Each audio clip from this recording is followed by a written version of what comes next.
Hello दोस्तों, चलिए आज बतलाते हैं जय भीम का नारा सर्वप्रथम किसने दिया और कब दिया।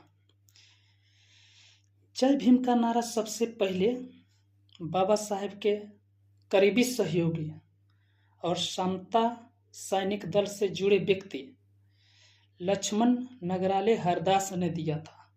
अब प्रश्न आता है कब दिया गया।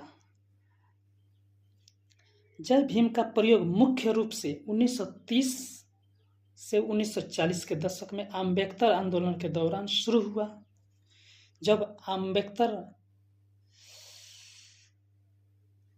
दलितों, श्रमिकों और वंचित समाज के अधिकारों के लिए आंदोलन चला रहे थे।